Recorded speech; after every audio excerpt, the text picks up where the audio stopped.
예, 이제 과속한 것도 없는데 뭐 방지턱까지 또 있어야 되냐 이제 이렇게 생각하시는 분도 계실 텐데요. 지금 이제 어쨌든 지금은 시장이 계속 하락하다가 이번에 반등이 바닥권에서 첫 반등이 나온 겁니다. 그러니까 첫 번째 파동이 만들어진 거고, 아마도 이제 박스권 상단 결정이 아직까지 된 것 같진 않아요. 하지만 앞으로도 이제 6개월에서 1년까지는 기간 조정이 좀 돼야 될 거고, 그래서 지금은 이제 뭐 어린이 보호구역 30km 속도 뭐 이런 정도라고 생각을 하시면 될 것 같고요.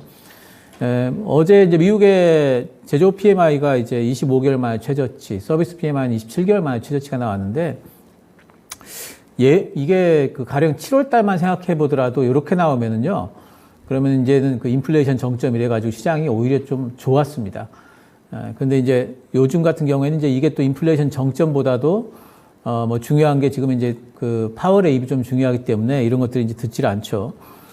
그 지금 구간에서 제일 중요한 것은 이제 잭슨 홀 미팅에서 파월 연준 의장이 어떤 발언을 하느냐, 이제 이런 부분일 텐데, 시장에서는 또 이제 매파적인 기조를 유지를 할 거다라고 뭐 우려를 하고 있습니다. 그러니까 매파적인 기조를 더 내비칠 것 같지는 않아요, 파월이. 근데 이제 지금까지 파월이 했던 얘기들이 보게 되면은 뭐 내년까지도 금리 인상 기조는 계속될 거고, 인플레이션은 고인플레이션이 앞으로도 뭐 장기적으로 갈 거기 때문에 거기에 대해서 금리로 대응을 해야 된다라는 이제 그런 정도의 발언을 할 걸로 보이는데, 그거를 시장은 이제 그 정도만 돼도 내년까지 계속 금리 인상 하나, 이래서 이제 매파적으로 보는 거죠. 그 얘기는 뭐냐면 시장 기대치가 이미 이번에 올라올 적에 내년도에는 금리 인하를 했으면 좋겠다, 하지 않을까, 뭐 이제 그런 기대치를 이미 안고 올라왔다라고 보는 거기 때문에 시장 기대치가 굉장히 높아지면서 나타난 현상으로 봐야 됩니다. 근데 이제 기대치가 높았다가 왜 연준 입장은 변한 게 없는데 또 가격 조정이 들어오냐 그러면, 이제 변한 거는 사실 시장에서 가격이죠, 가격. 그러니까 시장에서 변한 거는요, 인플레이션이 정점을 찍은 것 하나하고, 그리고 이제 시장 가격이 거기에 따라서 기대치가 이제 높아지면서 올라온 거 두 가지입니다.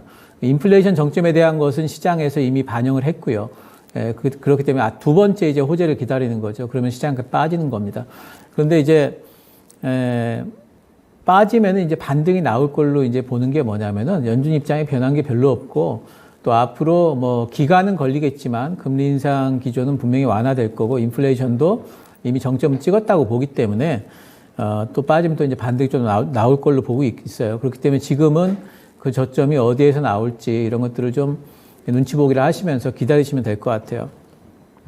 달러가 어제 이제 살짝 좀 멈칫했습니다. 근데 이제 달러가 지금 정고점 부근에서 지금 멈칫했거든요. 근데 이거 정고점을 넘지 않을 거다, 또는 뭐 넘을 거다, 이 부분에 대한 것들을 지금은 좀 확인이 좀 필요합니다. 섣부르게 지금 여기가 이제 고점이다, 뭐 이렇게 또 얘기할 수는 없고요.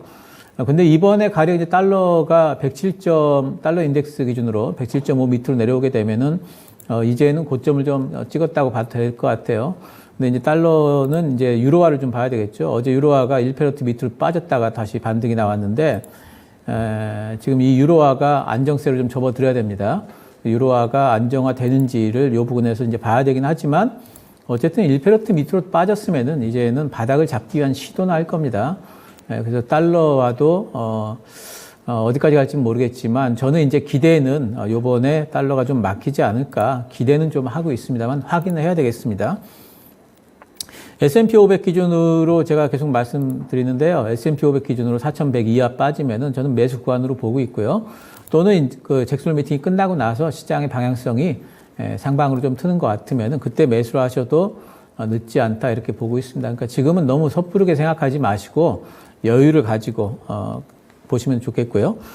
뭐 반도체 쪽, 반도체가 안 간다 이제 계속해야지 이제 이제 답답하시죠. 근데 반도체가 이제 가려면은요, 삼성전자가 일단 틀어야 됩니다. 삼성전자가 기준으로 제가 말씀을 드릴게요. 삼성전자가 61선을 타든지, 그러니까 67,000원 위쪽으로 올라가든지, 아니면 한번 투매가 나올 수도 있습니다. 그래서 58,000 밑으로 빠지게 되면은요, 그러면은 요번에는 기술적으로 삼성전자가 투매를 받은 이후에는 조금 급반등이 나올 여지가 있어요. 그래서 그 두 가지 사건이 나타나게 되면은 그러면 반도체가 아마 탄력적으로 이제 반등이 좀 시작이 될 거라고 보시면 되겠고요. 지금 반도체는 여전히 저는 뭐 어제도 말씀드렸습니다만은 극지 않은 복권이다 보고 있습니다. 2차 전지 쪽은 뭐 여전히 성장성이 있기 때문에 전기차의 성장성 이런 것들은 뭐 의심할 여지가 없죠.